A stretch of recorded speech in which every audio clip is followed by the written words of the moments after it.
topics that are related to medicine, careers in sciences. Some of you are thinking of medical school yourselves, or dental school or whatever. So we're the office on campus, as most of you know, that sort of services people who want to go to medical, dental school primarily because that's the biggest population. But we also are happy to talk to students. Actually, Audrey, if you want to give me the next slide. Just going to go through a couple of slides. You can keep going. I don't know why. Just get everything on there. So medical school, osteopathic medical school, dental school, optometry school, podiatry school, chiropractic school. But we also, there are a lot of students who come to Rutgers who think they want to do those things and then don't. And so we can give information and guidance for students who get here and think they might want to transfer to nursing or pharmacy or other careers in the health profession. So that's kind of what we do through advising. You just see how people get everything on there. I'm going through this really quick because I think, how many of you guys are pre-med, pre-dent, pre-health in some way? All right, so actually it's about half and half, 3/4 maybe. So we do advising, we do sit-down appointments, walk-in appointments, all that stuff is available either by calling our office or checking our website. Students who are applying to particularly medical and dental school have to assemble a portfolio of letters of recommendation by coming to our office and making a file. That gives them a place to keep those letters. It also puts them on our mailing list, and we get a lot of opportunities for clinical experiences, announcements about things that are going on in campus, jobs, research, things like that. We also coordinate a lot with our student groups. Many of you, I'm sure, are members of some of the pre-medical, pre-health student groups, and if an alumni comes to us and says, oh, I'd really like to talk to some students, we hook them up with the student groups and send that information. And then, as I said, the application process is fairly complex. For your first year students, they don't have to worry about the actual application process itself. What they've got to worry about is preparing themselves, and that's what we're all here to help them do. And then finally, when they get to the application period, we have what we call a committee interview and committee letter, which is an additional letter of recommendation based on a one-on-one interview with a member of our health professions committee. And then if students have stored their letters with us, we can upload them to the application services for them. Now, we can't store letters for some students. We can't store letters for public health, physician assistant, physical therapy, because they have different kinds of systems, but we can give students advice on how to manage that process. Okay, next slide. Because I'm going through this quickly because I feel like a lot of you know, you can keep going, Audrey. These are the prerequisite courses that students need if they want to apply to particularly medical and dental school, but pretty much a wide variety of professions, where they will be taking care of people's health. Obviously, 1 year of general bio lab, a year of general chemistry, organic chemistry, physics, 1 year of college level math, which can be calculus or statistics, 1 year of English writing plus one additional course. 101 plus an additional course. Psychology and sociology, and people say, well, do I have to really take that?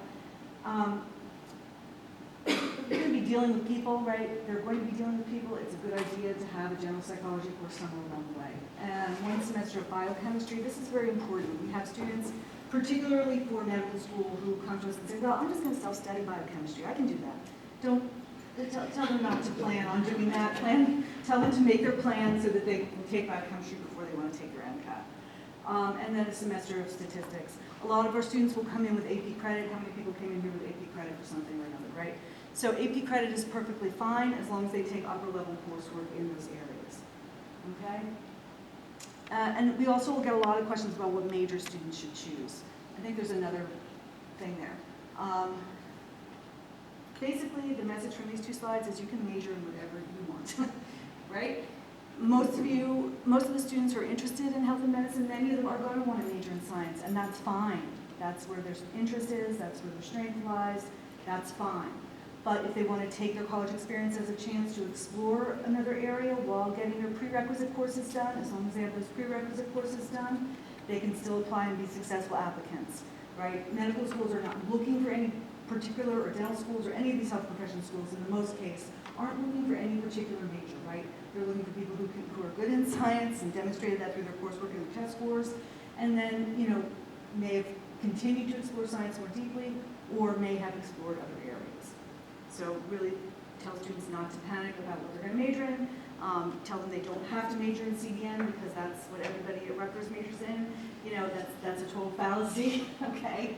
If they want to major in CDN, it's also a great major. Talk to Audrey about that. All right? So again, you can just go through this. I'm just going through this. So a couple of things that you guys are going to want to be thinking about when your students come to you, because you guys, as you know, are going to really be their mentors. Students will stay in touch with you for, you know, the duration of their time here, and really look to you to kind of help guide them through this pretty complex school and new environment, and potentially going on to a professional school. So, as I mentioned with biochemistry, it's a big mistake not to take the required courses before you're ready to apply. Second big mistake, being the subject of institutional action.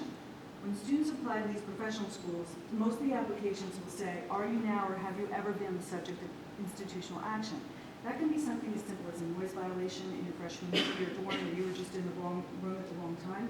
That kind of thing, it's not a big deal. Avoid it if they can, but if it happens, you talk about it in your application as something that was a youthful mistake. The bigger concerns are things like, you know, an academic integrity violation, right? Or harming other people or property, or some kind of drug and alcohol violation. So, you know, as you guys remember, it's the first time away from home, new experiences, new people. For a lot of students, as I said, it's just being in the wrong place at the wrong time. They have to be careful about the choices they make. You know, so just be a good sounding board for them. You know, I've had students say, oh, I just panicked and I read somebody else's notes. I'm not a cheater, I didn't mean to, I just panicked. It's better to get the lower grade and adjust for that in the future than to have some kind of institutional action. Actually, I'm going to turn it over to Mr. Sobel to talk about, because these were some of the points that you were.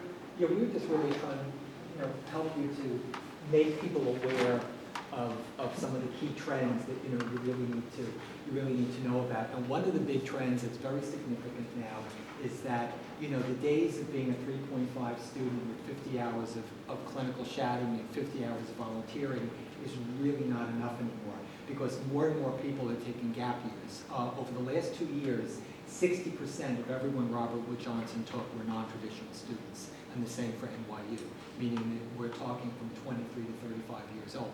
So you're going to be, as a most traditional student applying, you're going to be competing against people who've worked full-time as a scribe for a year or two, or at Mount Sinai in clinical trials. People have 1,000 to 2,000 to 3,000 hours of very substantive work. I also, when I retired from Rutgers, worked at Princeton for 2 years, and the vast majority of the students there spent 2 years in healthcare consulting or in the Peace Corps before applying for medical school. So it doesn't mean you have to be in that way, but the idea is that medical schools are concerned that someone might drop out. And could anyone guess what would be the 2 reasons why someone might drop out of medical school? Can't handle the academic rigor. One is it can't handle the academic rigor, that's one big one, and the other one is,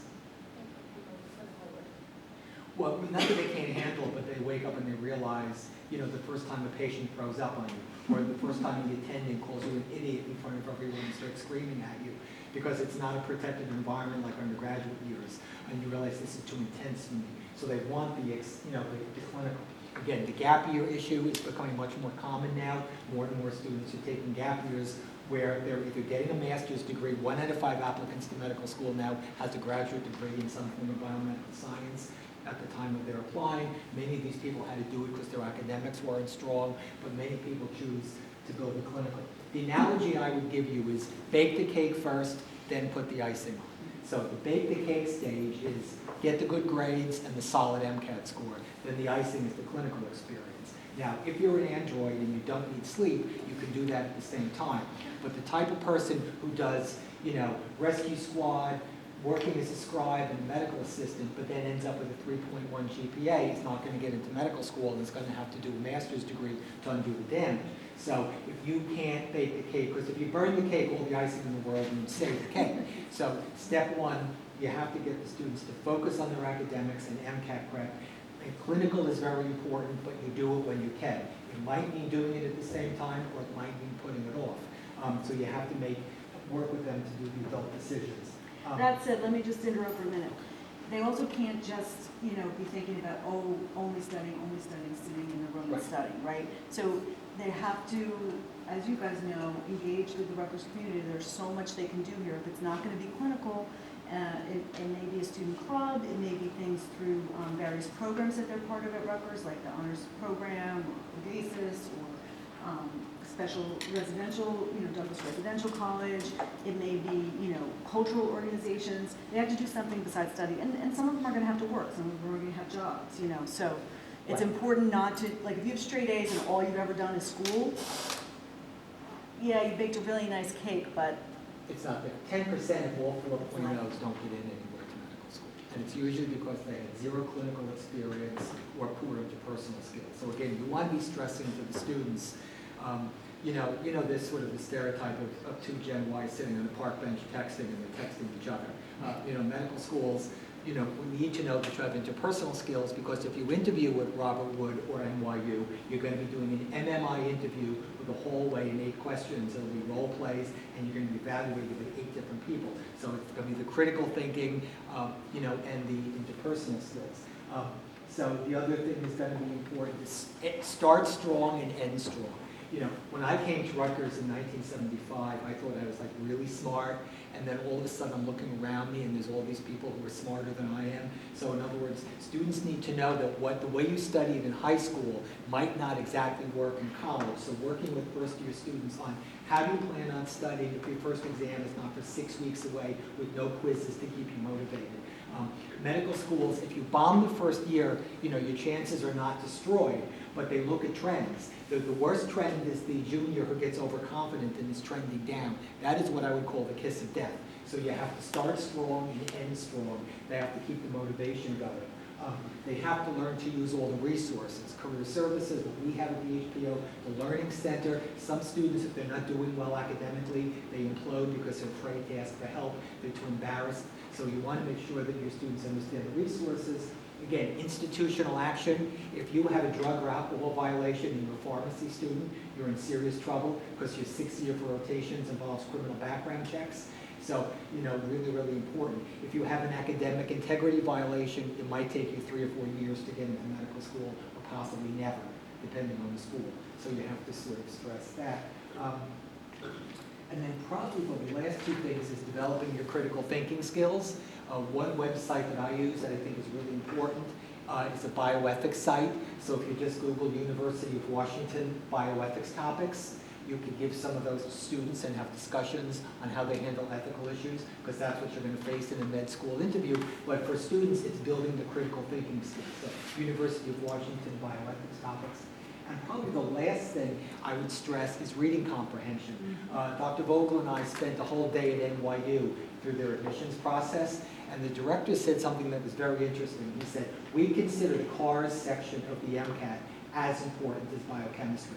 So that I really would encourage students to make sure that at some point, even if you sell bio and neuroscience, take a literature course, because that CARS critical reading section, if it's not a 125, a lot of medical schools are not even going to look at you.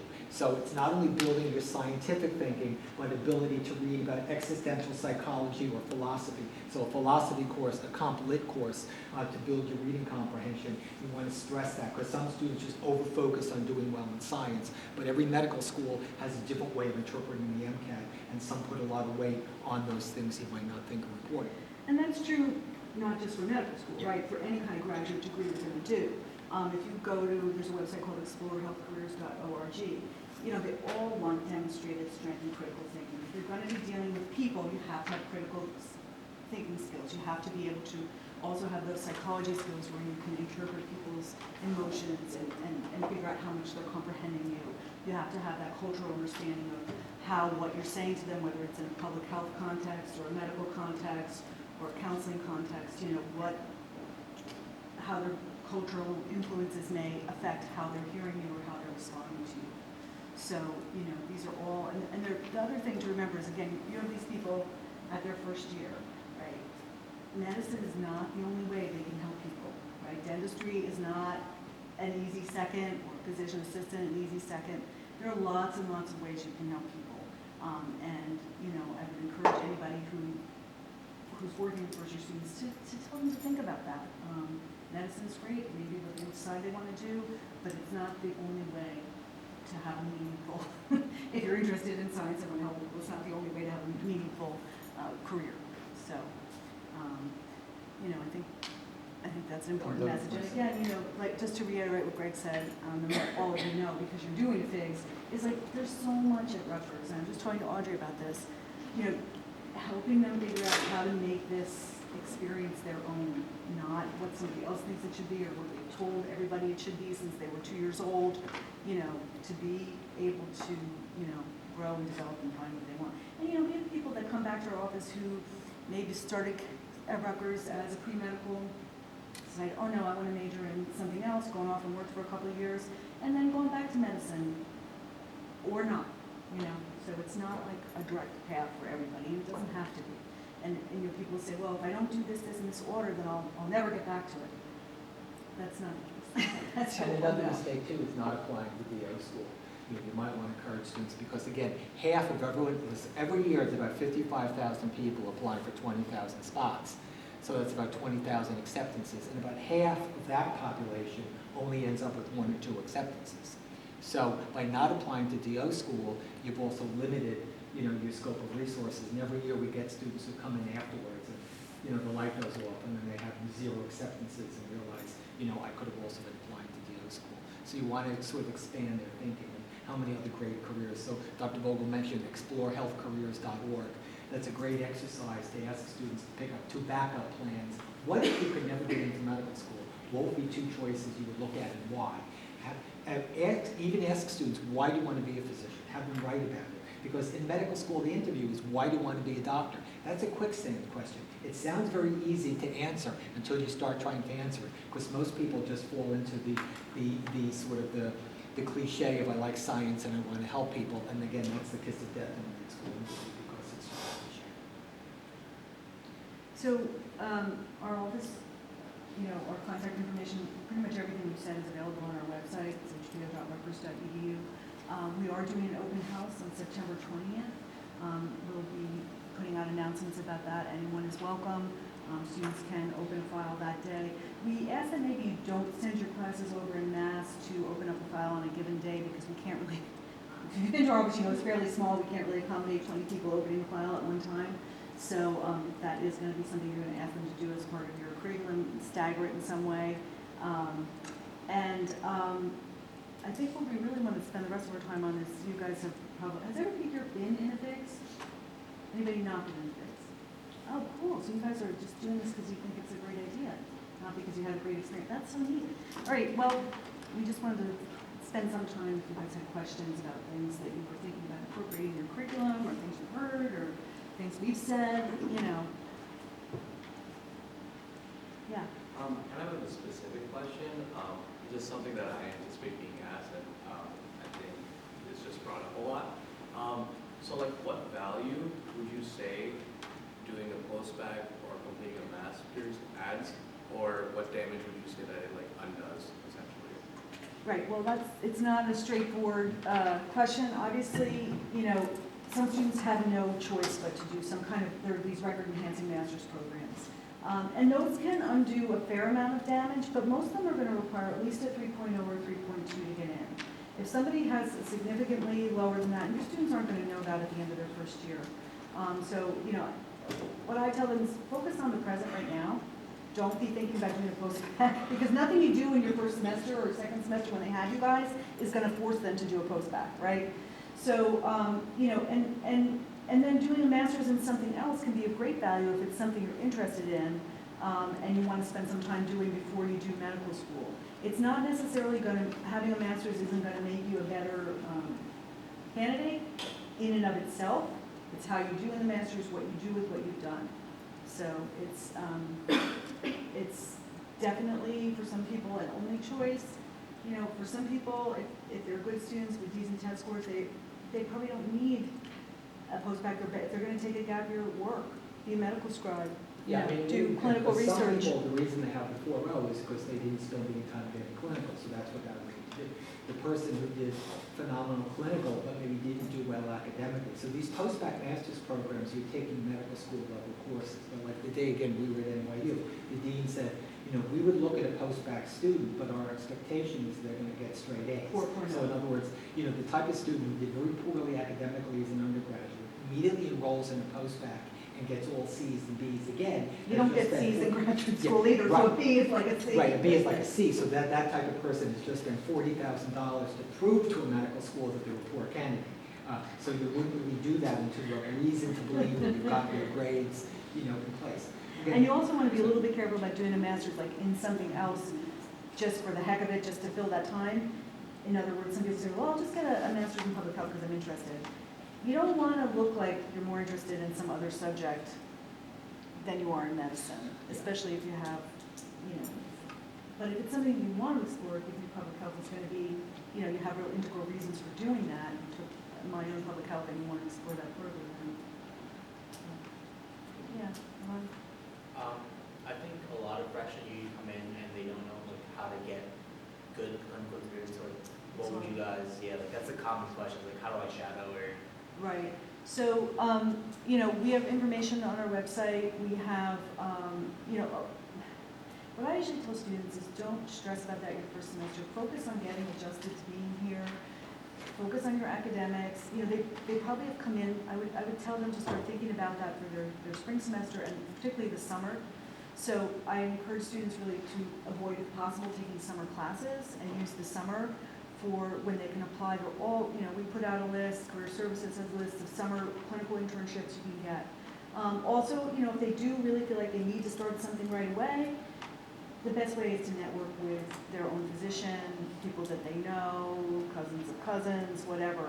Because, you know, without any first-year college grades, sometimes it can be hard for somebody to get a position. You know, it's kind of one of those things, experience helps with experience. But, and at the very least, they can volunteer in a hospital or a rescue squad or something Nursing like that. home, hospice. Nursing home, hospice. Everyone should have a LinkedIn account. Okay, I mean, I would make that as a homework assignment for your students, because LinkedIn has one discussion group called Rutgers University, Greater New York City area, that has 250,000 Rutgers alums in it, and it's a searchable database, so you could look at healthcare in New York City, then you could put Rowan Medical School and get Rutgers who are in or graduated from Rowan. So if you are a pre-med student applying, you could talk to people to learn about the school that you're going to be applying to, or if you're pre-med and you want to search for people who might allow you to shadow. Then also we have a special programs tab on our website that describes both our, you know, our academic special programs and our clinical programs, and we have a hot topics button on our homepage too that we post typically in October, a list of summer clinical. One other great website is if you Google RIT for Rochester Institute of Technology, pre-medical internships. They do a database of over 200 summer research programs during the summer. But most of these programs have due dates of January, not April or May. So you have to get your students thinking, if you're looking at summer programs, you need to think Thanksgiving time. So RIT, pre-medical internships, is the site. Creating an account on LinkedIn and learning how to network. Career Services has a whole section on job listings and internships. Again, volunteer, hospice, nursing home, rescue squad, things of that sort, and then summer clinical programs. Yeah, so I'm actually an engineer. I'm in biomedical engineering, and I think literally everyone in biomedical engineering at some point or another thought of going to med school. And I don't know if students ask me a question about that, what is your recommended? Like, what should I tell them about going to engineering to go to med school? Because my experience was, don't do it. And I don't want to be, like, discouraging. Well, I mean, engineering does help prepare students in a lot of ways. You know, the critical thinking, analytical skills, the quantitative skills, the research, it's all part of the curriculum. And, but it is a very specific, professionalized undergraduate curriculum. So if a student has kind of a vision of how they want to use biomedical engineering, which is kind of hard to do your first year to know that vision, but if they develop that and they really like engineering, that's fine. Again, it really doesn't matter your major. What biomedical engineers, or engineers in general, I think have to do is to make sure that they demonstrate that passion for medicine, not just engineering. the question about the masters, like sometimes students will say, oh, I'm gonna go on and get a master's in biomedical engineering. That's not a good idea, because then you're further, what do they call, railroading yourself down to specific appearance of a specific professional path. So biomedical engineering is a great major. You cover most of the courses. You have to cram a few extras in, as you know.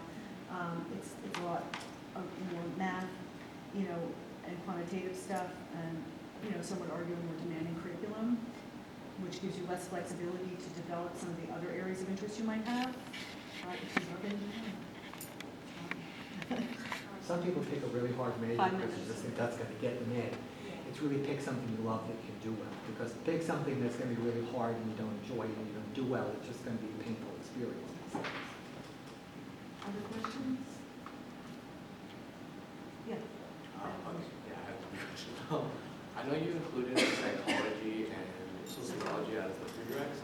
So are those more recommendations, or do a lot of programs specifically require students to take them? Some schools do, beyond the sciences, there's slight variations, even with some schools, like some schools don't require a second semester organic chemistry, biochemistry, but, we recommend strongly that you take it. Again, if they're talking about medical school, there's a whole section on the MCAT on psychology and sociology issues around health.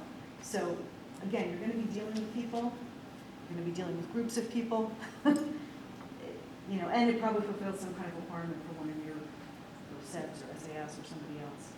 It's another good exercise that if you're going to apply to medical school, you need to check the requirements of every individual medical school. For example, Harvard will only accept limited AP credit for physics. That's not the norm. Some medical schools will require biochemistry, some recommend it. So you have to look at each individual school. It's a very big mistake to look at Robert Wood and say, okay, now I know what I have to do. So I think another good exercise for students was have them at least look up 5 schools and do an Excel spreadsheet, just like with physician assistant programs. The requirements can be very difficult and you can end up with a big surprise at the last minute. Did anyone have a question? Because I know we're running out of time, so I didn't want to miss anybody over here. Yeah, and that's just one other thing. We didn't really talk too much about physician assistant, but a lot more students are coming in knowing they want to be physician assistant. It's not any easier to get into PA programs. It's probably harder to get into PA programs. 20% get accepted nationally, Yeah. and the average age of people getting in is 26. So just, they have big clinical requirements, direct patient care requirements. So, yeah. I've heard from a lot of people that PA school is like 1,000 hours of clinical experience. Is that Between true? 1 to Or are 3, they- 1 to 3,000. depending on the school. Or some schools don't specify, but they're kind of, yeah. Right, that's what makes it hard. So That's that's why why you people have to typically check school by work. school. For Yeah. someone paid employment, like being a CNA, certified nursing assistant for a year, most of my people in my private practice have had 1 to 2 years of full-time work experience after college. And that's more than one. Well, good luck, have fun. If you have any questions, let us know. So before you guys cut out, there's just a quick announcement.